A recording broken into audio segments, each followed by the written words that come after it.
Hey there, welcome to the Shift Podcast. I'm your host, Anthony Trucks. Today's guest is Glen Lundy. Now, Glen has an interesting background of a journey from going from doing a thing that everybody does, which is a job, a career that he enjoyed to an extent, and just kind of rocking and rolling. But then I think he noticed at a point he was expanding.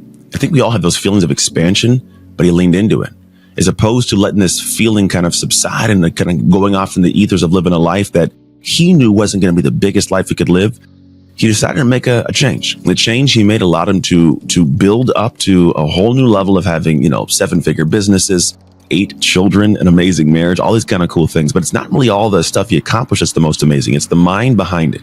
It's what shifts he navigated, what he learned from the different moments that were difficult, and how he reapplied those to the future to do something cool. So in today's episode, it will give you some behind the scenes secrets to be able to build a cool life, to build an amazing thing that is your legacy. So without further ado, let's hop into the show.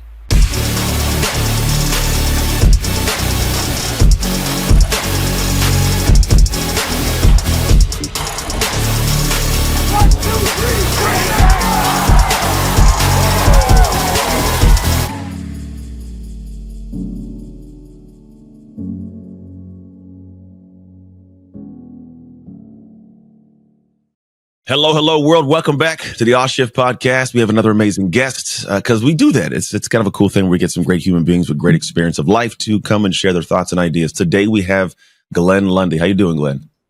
I'm doing great, man. How are you?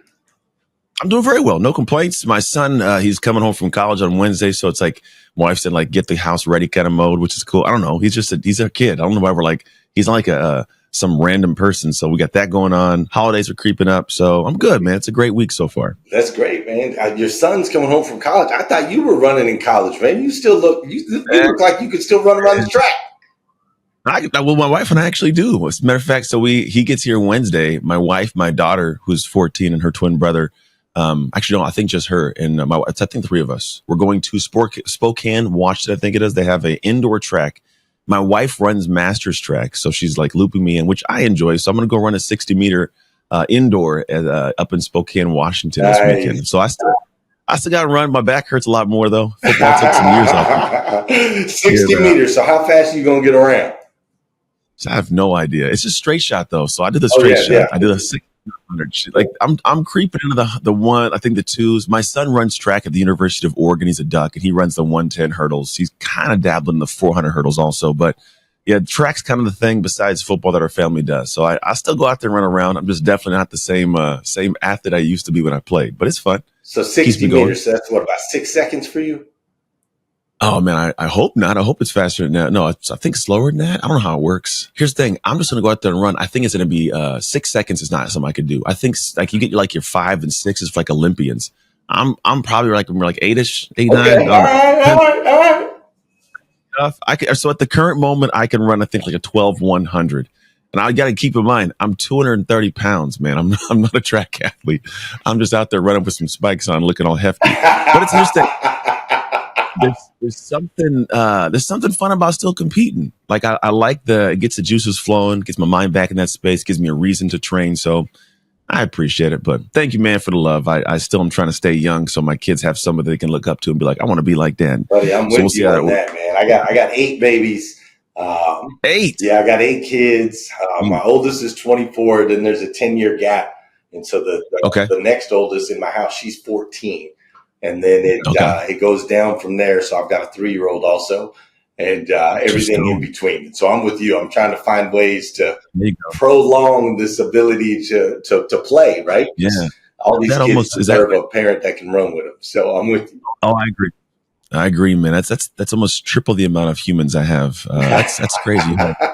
Being one short of a football team for sure. That's cool, man. Hey, I like that. I'm gonna. Here, I usually have this question I start the podcast with. We got a little farther in than before we got to it, but I think it's perfect because then I get a grasp of who you are just a little bit. But here's the question. I'm walking around town. I go to a coffee shop, sit down next to this cool looking dude. To you, I don't know you. You don't know me. For some reason, you feel compelled to turn and start talking to me. In your opinion, why should I listen to you? Oh, my goodness. That's a great question. Why should you listen to me? I don't know if you should listen to me or not, to be honest, but that does happen. I talk to a lot of people in random places. My wife will tell you I've never met a stranger And I love having those conversations. I would say the reason you should listen to me is because I'm probably going to ask you questions that will inspire you into deeper, meaningful conversations that you might not normally have. I love asking people questions, learning about humans, and sparking real deal conversation. I think in today's day and age, sometimes that can be challenging to find. Everything's brief and short and covered up and so on and so forth. So that'd be the main reason you should talk with me, man. I've got a little wisdom. I've got a little experience. I'm a husband to one, a father to 8. I am a speaker. I've spoken on stages all around the world. I've written a few books, and I've built, this is now my second, multi-million-dollar company. And so I got a little experience, a little wisdom, might be able to add a little value, but most importantly, I'll make sure you feel good about you by the time we're done. It's a good one, man. I think a lot of people do. There are some short conversations. I'm kind of like you in the same area of like, I'll just talk to people in public. My wife recently, with my daughter, there's a school we're going to send her to. And like, I go and there's like a little, what is it? The nativity scene, and there's no baby Jesus, but like everybody else is there. I go, where's baby Jesus? They go, oh, well, baby Jesus comes on Christmas. I go, well, everybody just randomly showed up with no baby here. Like, but everybody else, but like, she's like, stop talking. So the idea is like, I just do that too. I think you have to take every day with a grain of salt in that aspect. Like, it's not that serious, but it's also a lot of fun because I do have great conversation with people I would have never had had I not just started talking to them. Right. So there is some beauty to that. I do want to find out, this is kind of a thought, because you got 8 kids, a couple multi-million-dollar businesses. At what point, like, did you figure out what the true drive was? And this is kind of going off of my internal. In the beginning, I was like, I got to make money. And then now I'm like, I just want to be home with my kids. And then I go, okay, cool. I got to be home with my kids and make money. And I got to find the two. Like, where did that kind of gel come in? Or was it a whole separate idea for you? Yeah. So there's actually a book called The Second Mountain that kind of talks about this phenomenon where when we're younger, we kind of have this drive and we're kind of taught, go out, get a job, make some money, white house, get the house with the white picket fence and the 2.5 kids, et cetera, et cetera. We're kind of taught this model. And what ends up happening is once we do those things, once we achieve all of those things, we tend to have what most people will label as a midlife crisis. I call it a midlife awakening, where we start to awaken. Our eyes are open to, oh, wait a minute, there's more to this thing called life than the house, the white picket fence, the car, and the money, right? There's more to it. So for me, I spent a good, 20, 25 years of my adult life putting myself in a financial position to be able to make some moves and learning a few things. And then I've now spent the last 6 years figuring out how to build a business around my life versus trying to figure out life around business.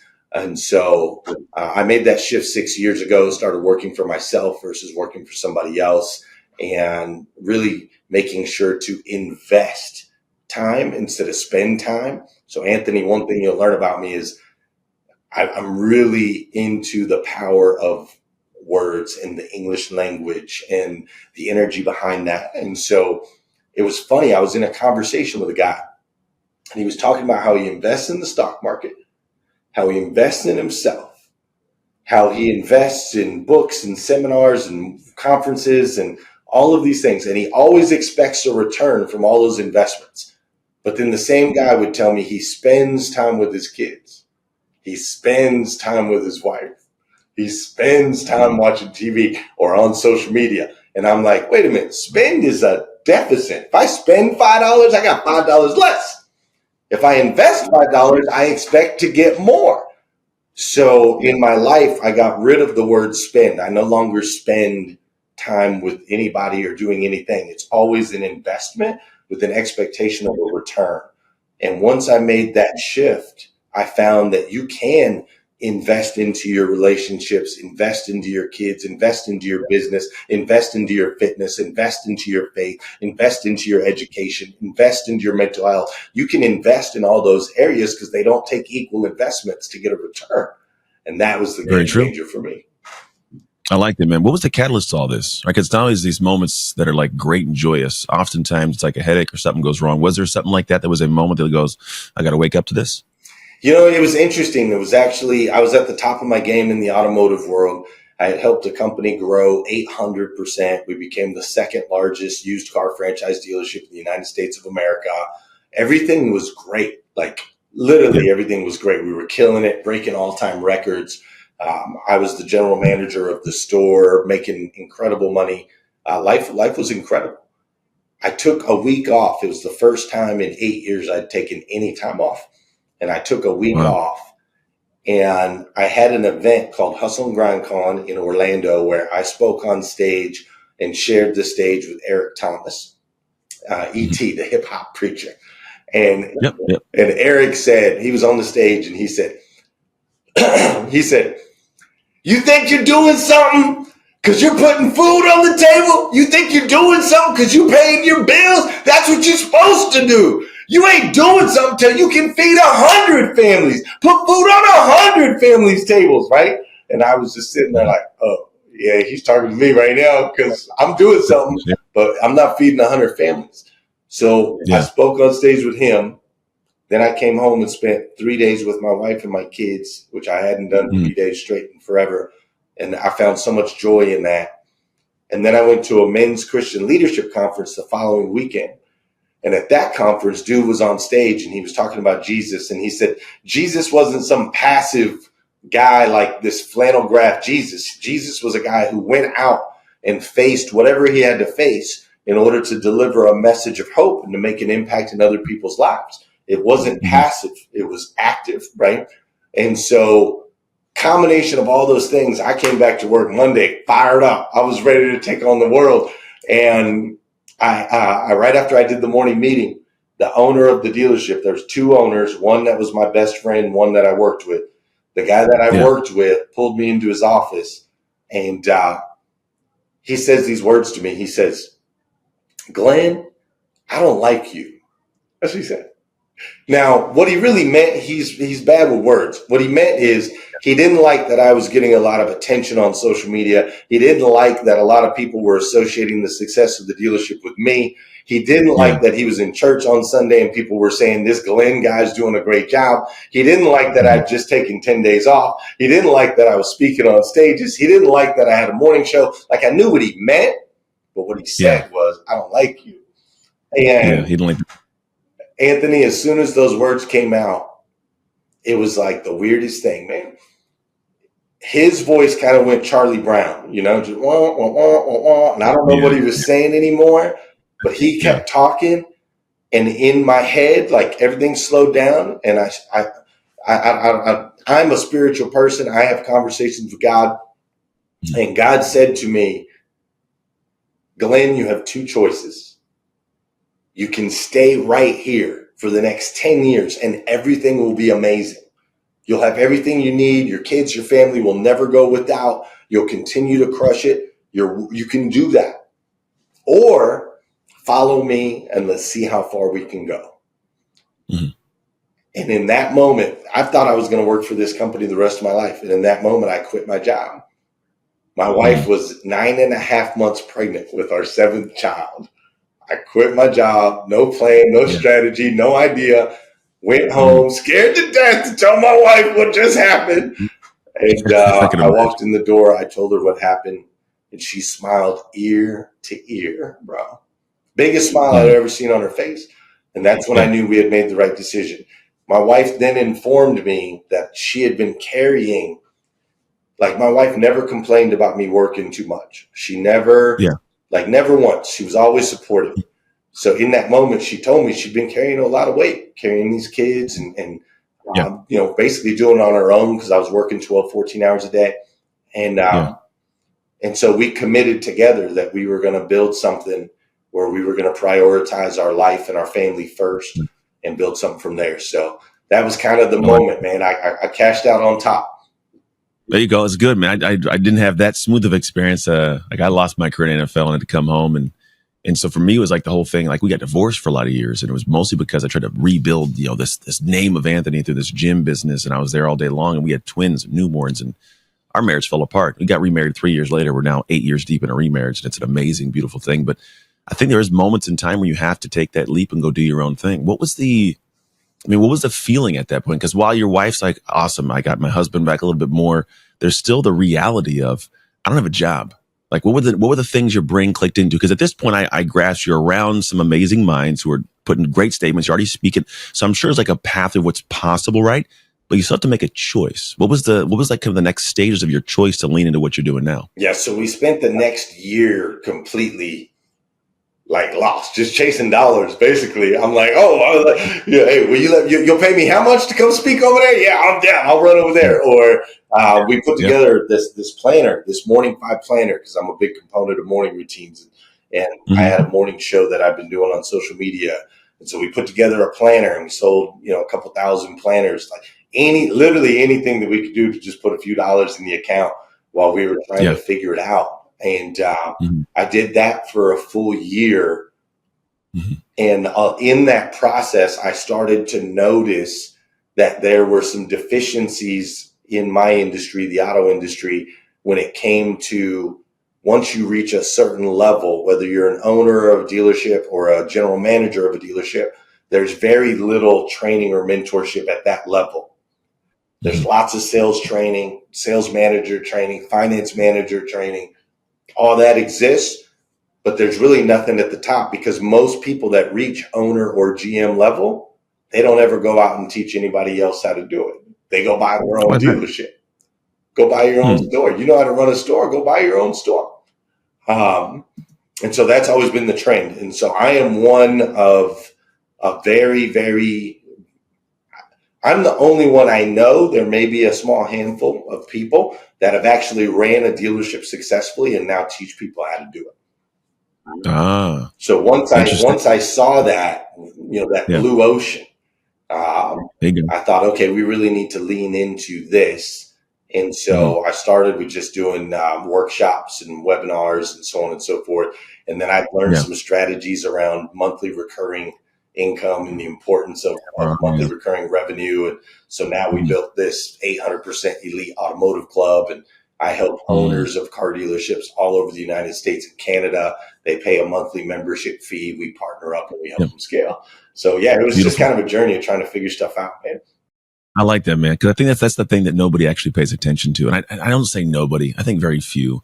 There's a lot of information from people doing the like optimism junkies, right? I want to find the great motivation, right? And that's good. Motivation is a certain piece of it. But I'm love hearing like the aspects to where you're going. Like I had to just try things. For a year, we just were poking around, figuring things out. A light bulb goes off and I charge down that pathway.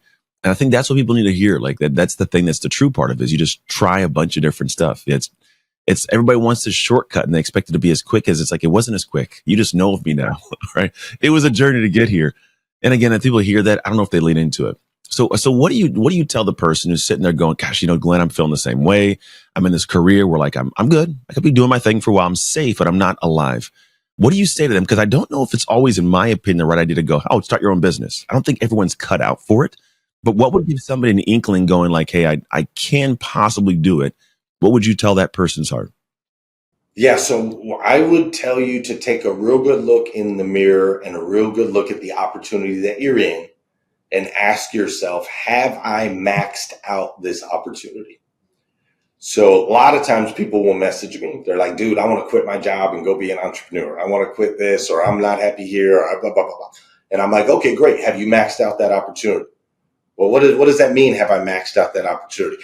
I mean, God opened a door for you. You begged for that job at one point. You went in, you applied for it, you begged for it, you put your little suit on, you answered all the questions, you got super excited, you got some new shoes. When you first got that opportunity, you thought it was the greatest thing, ever in your life. Now it's a year in, 5 years in, 10 years in, whatever it is. Have you truly maxed it out? And what in my mind maxed out means is, are you the best at it? And is there nowhere else for you to go? If you're the best and there's nowhere else for you to go, my experience is God will start to open doors for you. You will start to see what doors you should walk through. It's not a forced thing. I didn't go in planning on quitting my job that day.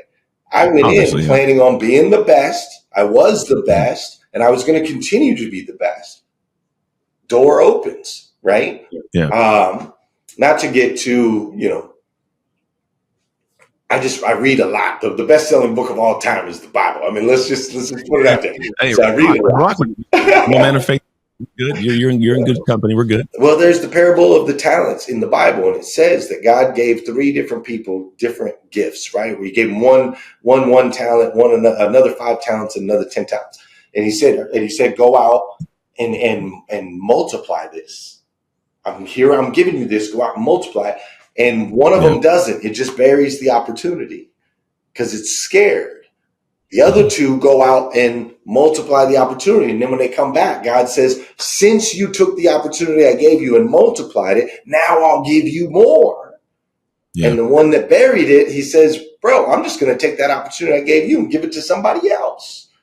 Mm. Now, that might not sound fair, but that's the reality of my life experiences. Is anything I did at 80%, 70%, 90%, 50% got taken away. The things that I did at 100%, 200%, 400%, they expanded, they multiplied, and it created more opportunities. So if you're in that spot right now, look in the mirror. Have you maxed out the opportunity? Are you the best? And is there nowhere else you can go? If the answer is yes to both those questions, then I would say start doing it. Looking at the I love the perspective too, because it's also something where people want something great, but they're not willing to give the 100%. They want to give 70. It's like Cain and Abel.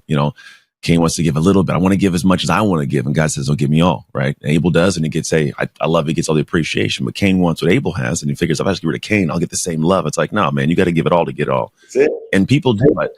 They sit in those spaces and they want to get. Like my son does this. He wants to be the star on the team, do the stuff, but he doesn't want to give all. I can watch it on film. I know the separation. We all do. He does. And I go, what makes you think you deserve that when you did this?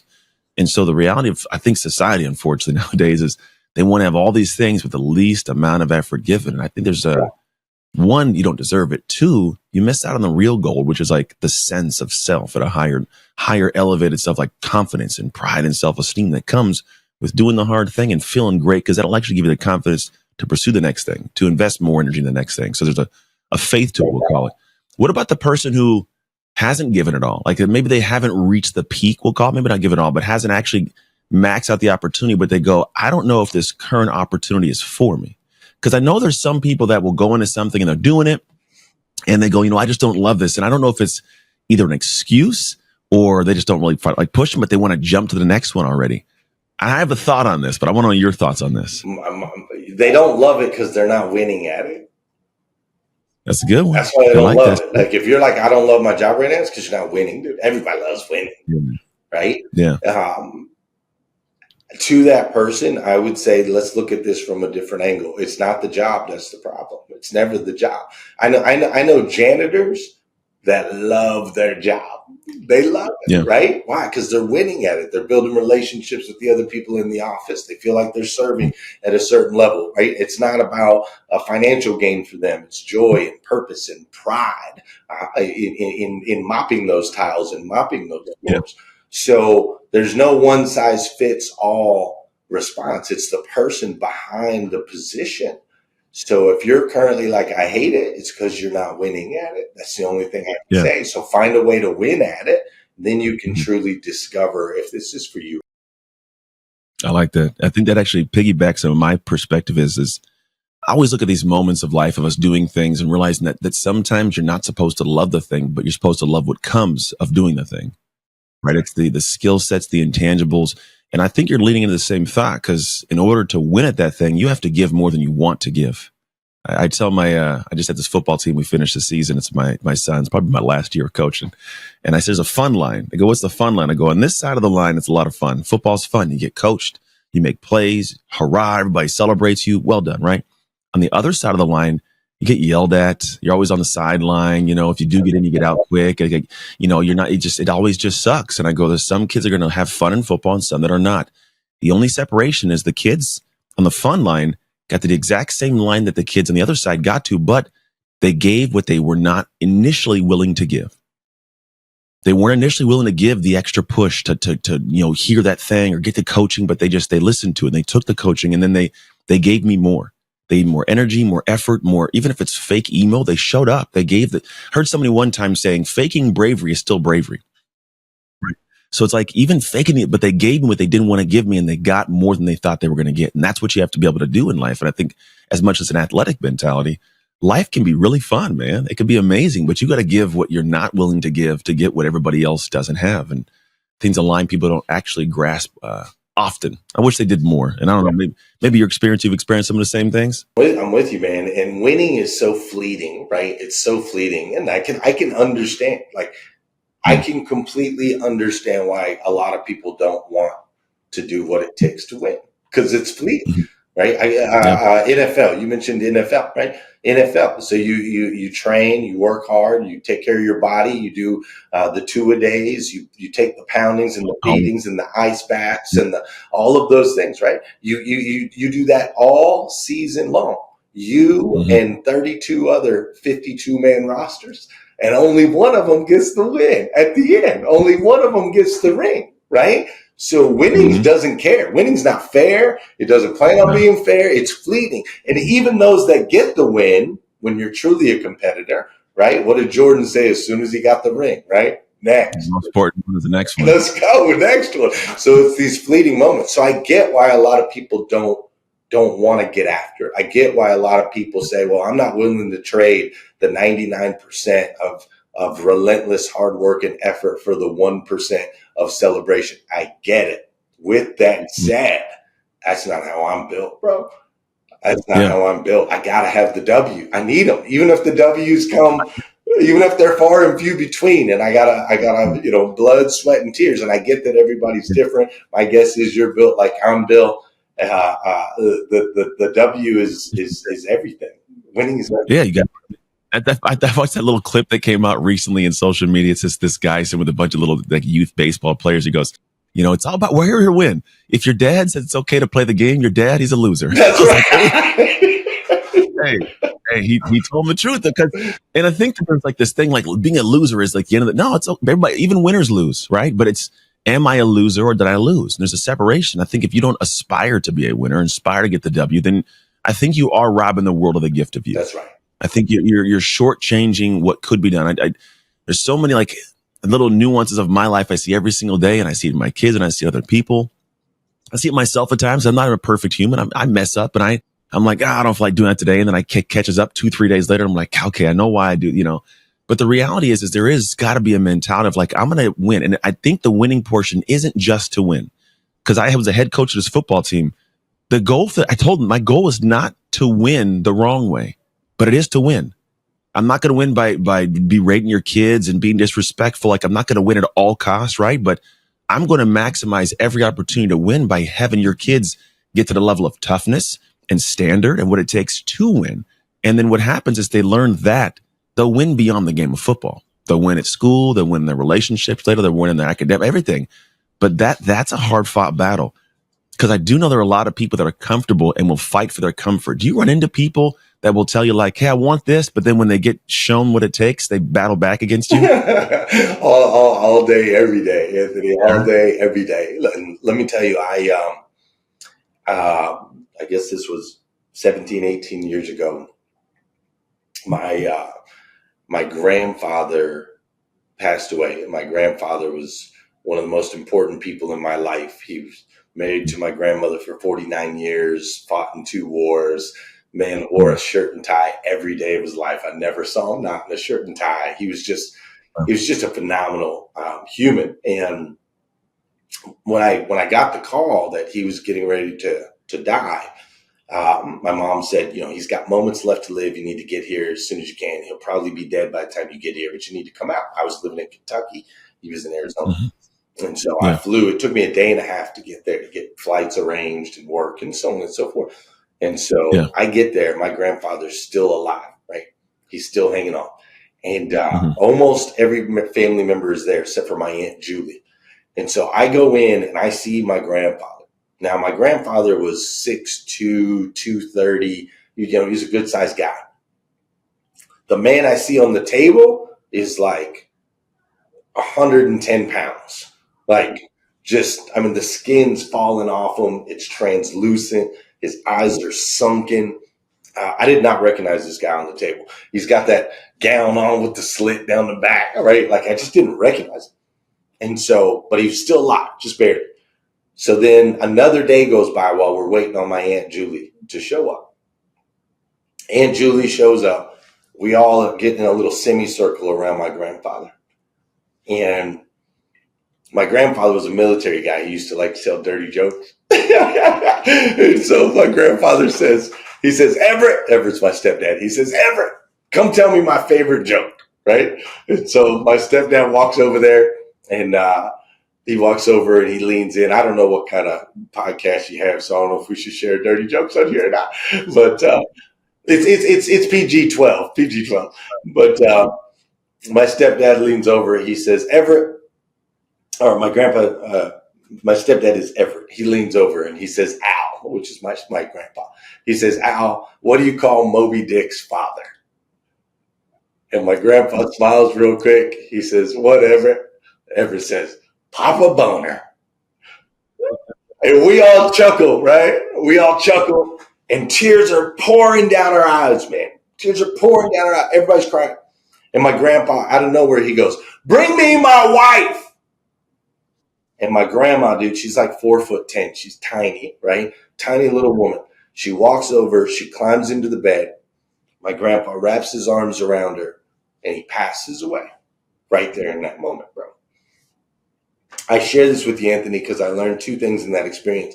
First thing I learned was that we are spiritual beings, right? Because science can't explain to me how grandpa waited 2.5 days till the last family member got told his favorite joke and got to die with his wife of 49 years in his arms. Science can't explain that.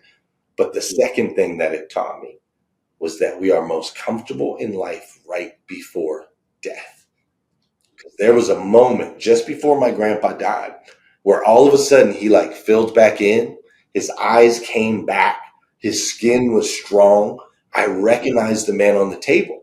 The pain was gone. He was incredibly comfortable. And it was a short moment. It wasn't long, but he was comfortable in that moment right before death. And I walked away from that and I started looking at how we all are constantly seeking comfort. But everywhere I find comfort is followed by death. You get comfort, right? You make it to the NFL, you get comfortable. What happens? Somebody takes your spot. Yep. Am I right? Yeah, you get cut. Yeah, go home. You go home. Mm-hmm. You get comfortable in your relationship. What happens? You lose it. You lose it, right? You get comfortable with your body. You're just like, I'm cool. I'm good. I don't have to work anymore. I don't have to be nutritious, right? What happens? It falls apart. Yeah. So your job, any job, right? Anytime you get comfortable, you're just inching your way towards death. And so when you bring that up, about a lot of people say, I just want to be comfortable. I just want to do the comfortable. That's what I tell them. I'm like, yo, look, if you're ready to die, then go seek comfort. Like, that's cool. That's your choice. But me, dude, I got 6 daughters. I need to walk down the aisle. Man. You know what I'm saying? Like, I got places I still want to visit, things I want to see, people I want to shake hands with. So I'm not ready to die yet. So we are constantly, me, my company, my family, we constantly put ourselves in uncomfortable situations and uncomfortable scenarios because I know that's where the growth is, and I'm not ready to die yet, bro. I love it, man. That's it makes me think of like the retirement idea. Like a lot of people that work, they retire and they die within a couple of years of retirement. And I've never heard it put that way, which is a beautiful statement. And I've kind of been told the idea of like, once you decide to stop giving to the world stops to give to you. Amen. And that discomfort it's still you giving, right? It's also funny because I go, like we were talking a moment ago about running track, and people go, what are you running track for? To win, get records? My wife's actually going for national records. She's training right now. Right. We usually lift at this time. Somehow this podcast got scheduled. I didn't want to move it because I'm a respecter of time. So I'm like, I'll catch up later, love. But anyways, I said it to her. I go, yeah, no worries. She does what she does because she wants to have records. And I tell people now, I go, I'm just trying to outrun death. Like, I literally say these words, I go, because the more that I get out there, I'm out here running hills with the college kids because she trains the college athletes. I'm running, but I'm like, why are you running? What are you competing for? I go, nothing. I'm just competing for life, man. I want to outrun, because the more that I'm running, the farther I'm pushing death away. Because a lot of people, I hate to hear this, but people I think the odds of you or statistics of person running full speed after the age of 35 is like Less than 1% of people do that. Wow. Like once you hit 35, no one sprints anymore. But there's so many benefits to it. It's so great for your body, but it's uncomfortable. Yeah, very. And I know that, but like a couple of days later, my back hurts every once in a while. I got to roll it out. Like, but for me, it's like that's how I do live. I'm a very active. I want to get out. I got kids. I want to be able to run with my grandkids, my great grandkids, and play around and do stuff with them. So it is that same mentality of like I do like the discomfort, but it is hard. How do you fall in love with the discomfort of that though? Because most people they hear this, they go, "Oh, I got to do it," but in the middle of it, either their ADHD brain won't sit down still. There's too much tension associated with the work, or the training's too hard. How did you find you could build a relationship with the discomfort? You know, I don't know if I don't know if I could say I love it. I think I'm more scared of. Yeah. I think it's more fear, right? I'm more scared of death than I am loving the process. I recently, so in high school and college. In high school, I ran 4x1, 4x4, triple jump, and high jump. Those were my events. College, I did triple jump, just my freshman year. And as a sprinter, I always looked at long distance runners and thought they were just lunatics. Like I did not understand why you're running around for miles just to end up in the same spot you started. Like I don't get it.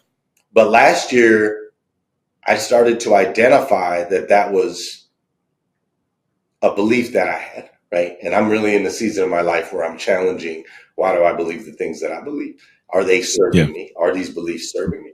And so I decided, I said, you know what? I'm going to train for a marathon just because that's the stupidest thing anybody could ever do is run a marathon. So I'm just going to do that, right?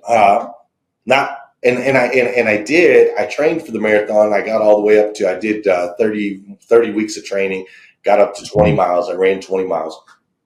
And thanks, man. Once I ran 20 miles, I stopped.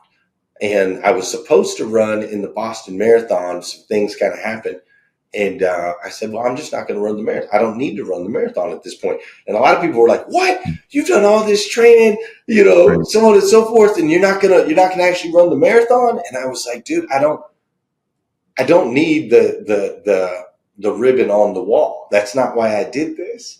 I did this because I don't want to die yet, and I got to keep finding things that are going to push my body to its limits or beyond its limits. And I got everything I wanted out of the training. I now know that I can do hard things. That's what I wanted. I didn't want the ribbon, I know that I can do hard things. And so I didn't love a single mile of that training, bro. I didn't love a single mile of it. But my wife, I don't want to die yet. I'm same boat, man. My wife, so my wife and I were divorced, got back together, and I found one of the things I hadn't done before was just spend time in her hobbies with her. So whatever she does, I hop on board. It actually works well for me. Some people go, well, you're going to do something you don't want to do. I'm like, here's why. Because at one point she goes, I want to do a triathlon. I go, well, I don't swim like that. I mean, I can swim, but I'm swimming for like a workout. And like, I'm riding a bike for miles, running for miles. I'm a sprinter. I did football. But I realized she really wanted to do this. So I go, well, I can let her do it and hear about it all day, or I can just spend time with her. And so I hated every minute of it. I'm talking, I'd run 13 miles at a gym next to her, right? We're riding bikes for miles around. I'm swimming in a wetsuit in the gym pool. I'm like, what? But here's the thing is two things. One, I did get to the point of we did a half Ironman, and it was difficult. And it was a great feeling when you cross the finish line, right? Because it's interesting in the beginning. In the middle, you're like, why am I doing this? I want to stop this. You cross the finish line, you go, heck yeah, right? And the other part of it was you bond. Like, while I got to spend time with my wife, I love that. I got to spend time with me too. And that's a place that I think so few people spend a lot of time. I got to have my mind talk back to me and challenge me and go, because there's times I had to do a workout by myself because I missed it with her. So I'm on 13 miles, whatever, by myself. And you get to know both you and who you are. And I think I know it heavily helped the relationship because now you have shared struggle, which is great for any relationship. So the nuances that we're talking about, while it's like, yeah, I get it. I didn't need the medal. I don't even know where that medal is that I got from it. But everything else that came with it was way more valuable than that. That's right. And I'll challenge you to say you didn't spend a minute with your wife. You invested time. You invested that time with yourself, with your wife, and that's why you got a return from it, because it was an intentional investment. It was. Genuinely, right? Hard fought, because most investments are hard to throw out there, right? If it's financial.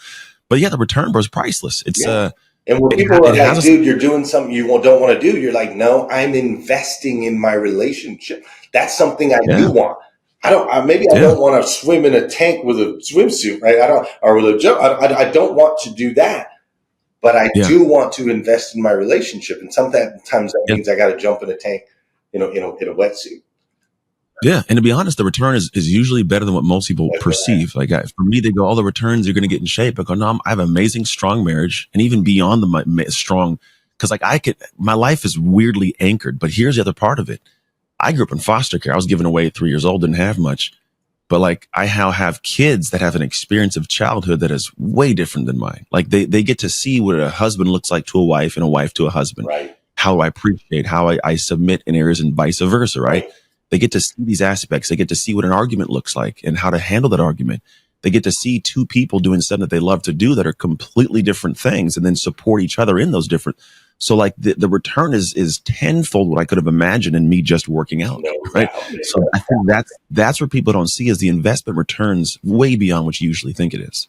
I'm so happy to hear that you were able to do that, man, for you, for your wife, and more importantly, like you just talked about, the next generations that get to see Yeah. what that looks like, man. That's really special. Thank you, man. It's a cool little nuance of life. And it's fun because I think that's what we both do. We both come in, live our lives, do our things in some areas, and we give back to the world. But hey, here's a lesson that I've learned from my life. Hopefully it helps you. So I love what you're up to. It's awesome to hear another person doing something great. 8 kids is craziness in the best of ways. More power. I don't think I'm built to do that. I could do 5. I think 5 could have been the number. We stopped at about 3. We're like, we got a good flow, got what we needed. Turns out of the kids, and it's an awesome thing we get to do. Last 2 questions. The first question is, where do I send people that want to know more about Glen Lundy and what he's up to and how they can kind of work with you? Yeah. So Anthony, a lot of the experiences that I have in my life now are not the experiences I had in my life 15 years ago.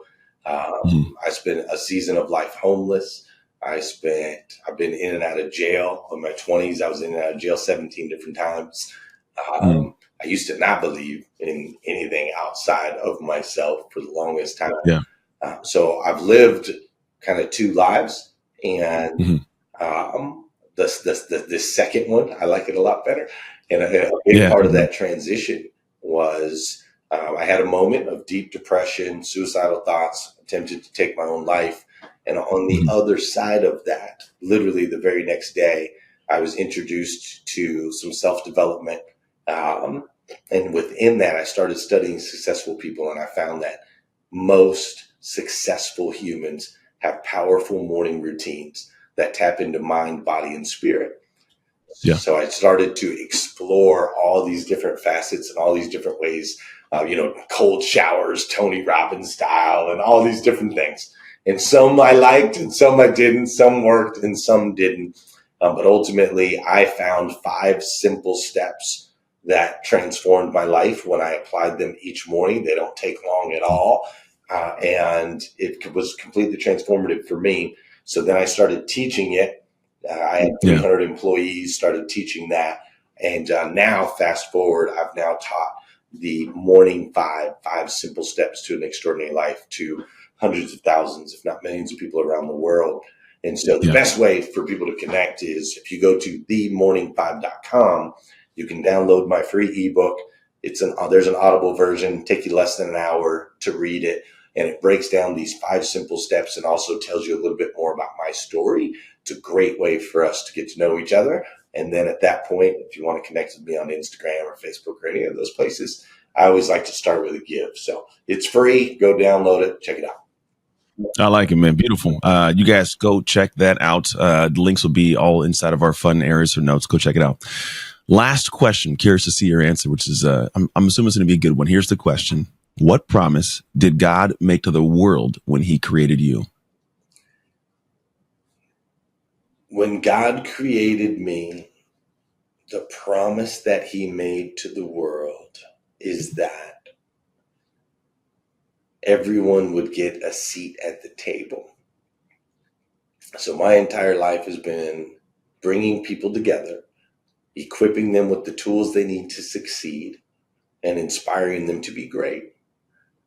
Because of how I was raised, My dad was black. My mom was white. They got divorced and remarried.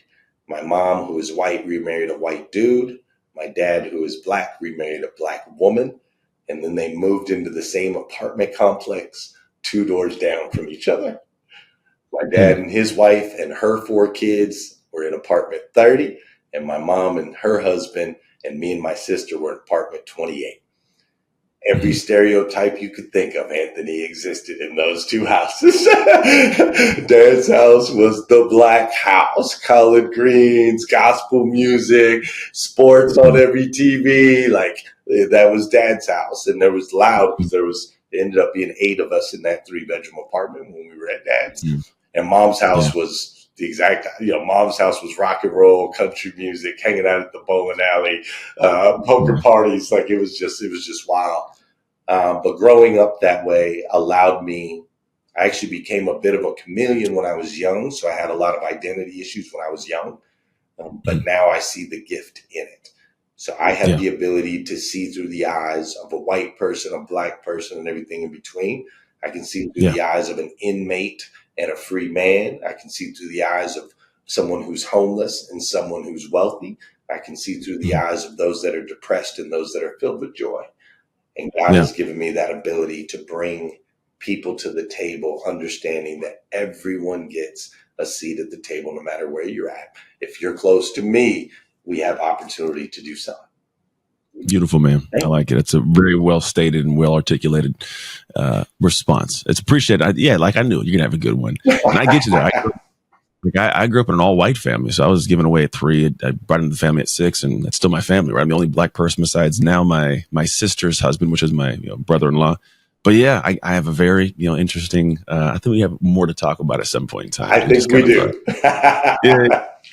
Thoroughly enjoyed the time we get to invest together. See that? I got you, man. There it is. Hey, you just got to be able to stay with the flow, man. I appreciate that's a good perspective. I like that one a lot.